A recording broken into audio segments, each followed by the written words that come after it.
திருச்செந்தூர், ஸ்ரீரங்கம், ராமேஸ்வரம் உள்ளிட்ட 10 கோவில்களில் முக்கிய திருவிழா நாட்களில் தரிசன கட்டணம் ரத்து செய்யப்படும் என்பது உட்பட பல முக்கிய அறிவிப்புகள் இந்து சமய அறநிலையத்துறை மானிய கோரிக்கையில் அறிவிக்கப்பட்டுள்ளது. இந்து சமய அறநிலையத்துறையின் கீழ் அமைச்சர் சேகர் பாபு வெளியிட்ட அறிவிப்புகள் என்னென்ன என்பது பற்றி விளக்குகிறார் எம்முடைய செய்தியாளர் ராஜேஷ். வணக்கம். விரிவான விவரங்களையும் வழங்கலாம். வணக்கம்.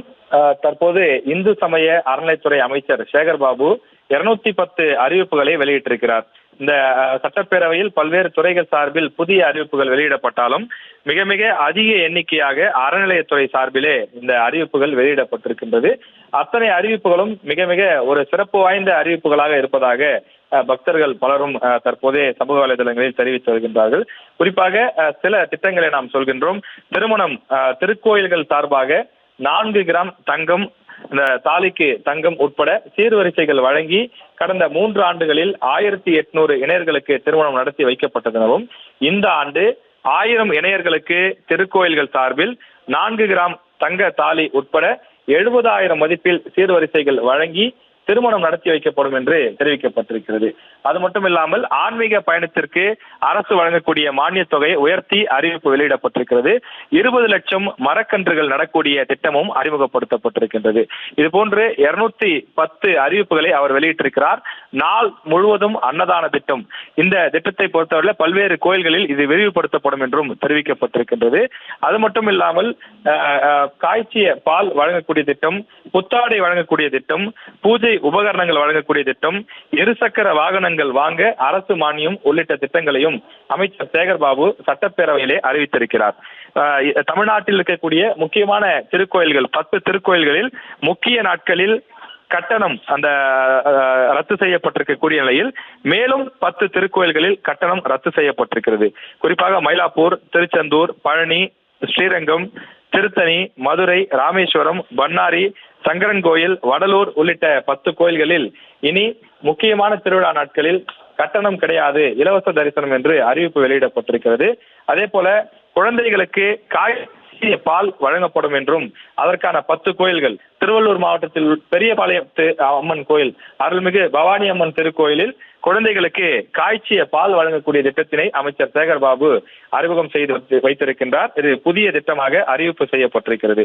அதே போல நாள் முழுவதும் அன்னதானம் செய்யக்கூடிய அந்த திட்டத்தை பொறுத்த வரையிலே 13 திருக்கோயில்கள், தற்போது 13 திருக்கோயில்கள் நடைபெற்று வரக்கூடிய நிலையில மேற்கொண்டு பிள்ளையார்பட்டி, கொடைக்கானல் இருக்கக்கூடிய குறிஞ்சி ஆண்டவர் திருக்கோயில் ஆகிய கோயில்களுக்கும் விரிவுபடுத்தப்படுவதாக தெரிவிக்கப்பட்டிருக்கிறது.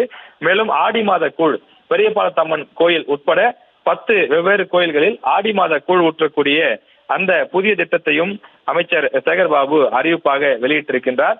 மேலும் மருத்துவ மையங்கள், கோவிலுக்கு லட்சக்கணக்கான ஆயிரக்கணக்கான பக்தர்கள் வரக்கூடிய பல கோயில்கள் இருக்கக்கூடிய நிலையில் அதற்கான ஏற்பாடும் செய்யப்பட்டிருக்கிறது. திருத்தேர் திருப்பணி 16 கோடி செலவில் அதற்கான ஏற்பாடு செய்யப்படும் என்றும் தெரிவிக்கப்பட்டிருக்கிறது. ஆசிரியர்களுடைய வசதிக்காக ஆன்மீக நூல்கள் பல அச்சடித்து வழங்கப்படும் என்றும் தெரிவிக்கப்பட்டிருக்கிறது. மேலும் குடும்ப நல நிதி உருவாக்கப்பட்டு 3 லட்சம் குடும்ப நல நிதியானது மேற்கொண்டு உயர்த்தப்படுவதாகவும் தெரிவிக்கப்பட்டிருக்கிறது. இது தவிர சிறப்பு வழிபாடுகள் மற்றும் திருவிழாக்கள் நடத்துதல் தொடர்பாகவும் திருவிளக்கு வழிபாடு தொடர்பாகவும் விரிவான அறிவிப்புகள் வெளியிடப்பட்டிருக்கிறது. பெண்களுக்கு மங்கள பொருட்கள் வழங்கக்கூடிய திட்டம், அதாவது ஆடி மாதம் வெள்ளி மற்றும் ஞாயிற்றுக்கிழமைகளில் மங்கள பொருட்கள் ஒரு திருக்கோயிலுக்கு 20,000 வீதம் கீழே இருக்கக்கூடிய 5 கோயில்களுக்கு 1 லட்சம் பெண் பக்தர்களுக்கு வழங்கப்படும் என்றும் தெரிவிக்கப்பட்டிருக்கிறது. அது எந்த கோயில் என்றால் சமயபுரம் கோயில், அதே போல மதுரை அருள்மிகு மீனாட்சி அம்மன் கோயில், அது போன்று அம்மன் கோயில் உள்ளிட்ட 5 கோயில்களுக்கு இந்த அறிவிப்புகள் வெளியிடப்பட்டிருக்கிறது. மகா சிவராத்திரி தொடர்பான ஒரு விரிவான புதிய ஏற்பாடும் தெரிவிக்கப்பட்டிருக்கிறது. மகா சிவராத்திரி திருவிழா வெகு சிறப்பாக நடத்தப்பட்டு பக்தர்களிடையே அமோக வரவேற்பினை பெற்று வரக்கூடிய சூழ்நிலையில் இந்த ஆண்டு ராமநாத சுவாமி திருக்கோயில், அதே போல விருதாச்சலத்தில் இருக்கக்கூடிய விருத்தகிரீஸ்வரர் கோயில், அதே போல தஞ்சாவூரில் இருக்கக்கூடிய நாகநாத சுவாமி கோயில், இந்த 3 திருக்கோயில்களில் மகா சிவராத்திரி விழா பிரம்மாண்டமாக நடத்தப்படும் என்று அறநிலையத்துறை சார்பிலே தெரிவிக்கப்பட்டிருக்கிறது. மொத்தம் 210 அறிவிப்புகள் வெளியிடப்பட்டிருக்கின்றது. கடல் அரிப்பை தடுக்கக்கூடிய அந்த பணிகள் திருச்செந்தூரில் இது ஒரு பெரிய பிரச்சனையாக இருக்கக்கூடிய நிலையில் அந்த திட்டத்திற்கும் கூடுதலாக நிதி ஒதுக்கப்பட்டிருக்கிறது. அதே போல பல கோயில்களில் ஆயிரக்கணக்கான லட்சக்கணக்கான பக்தர்கள் வரக்கூடிய இடங்களில் குடிநீர் வசதி ஏற்படுத்தி தரப்படும் என்றும் தெரிவிக்கப்பட்டிருக்கிறது.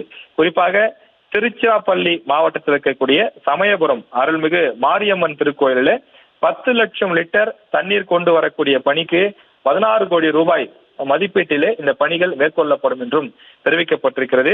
இது போன்ற பல திட்டங்களை அமைச்சர் சேகர் பாபு அறிவித்திருக்கின்றார். சட்டப்பேரவையில் காலையிலே வினாவிடை நேரம் நடைபெற்றது. அதன் பிறகு அறநிலைத்துறையின் மீதான பல்வேறு அந்த விவாதங்களின் மீது அதிமுக சட்டமன்ற உறுப்பினர்கள், திமுக உள்ளிட்ட பல்வேறு கட்சிகளின் சட்டமன்ற உறுப்பினர்கள் இந்த துறையில் தங்களுக்கு என்னென்ன வேண்டும், தங்கள் தொகுதியில் இருக்கக்கூடிய கோயில்களுக்கு என்னென்ன வேண்டும் உள்ளிட்ட பல கோரிக்கைகளை முன்வைத்திருந்தார்கள். அந்த கேள்விகளுக்கும் பதில் சொல்லி, அதே போல இந்த துறை சார்பில் தமிழக அறநிலையத்துறை சார்பில் என்னென்ன திட்டங்களை நாங்கள் இதுவரை செய்திருக்கிறோம், இனிமேல் என்னென்ன திட்டங்களை செய்ய போகின்றோம் என்பதை அமைச்சர் சேகர்பாபு விரிவாக வெளியிட்டிருக்கிறார்.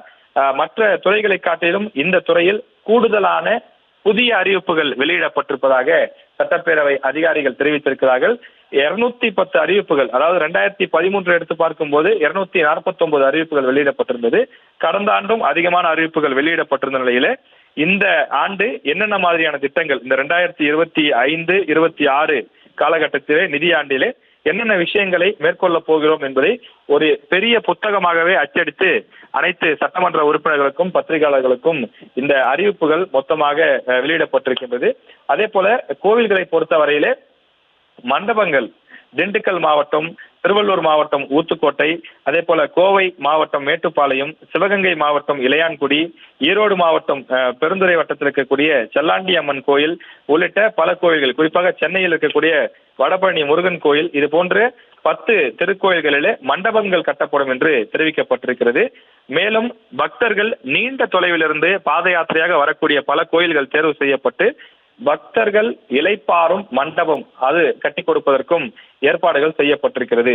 மேலும் பக்தர்கள் தங்கும் விடுதி சில இடங்களில் இன்னும் போதுமானதாக இல்லை என்ற அந்த கோரிக்கை கவனத்திற்கு வந்த நிலையில அறநிலைத்துறை சார்பில் அதற்கான விரிவான ஏற்பாடும் செய்யப்பட்டிருக்கிறது.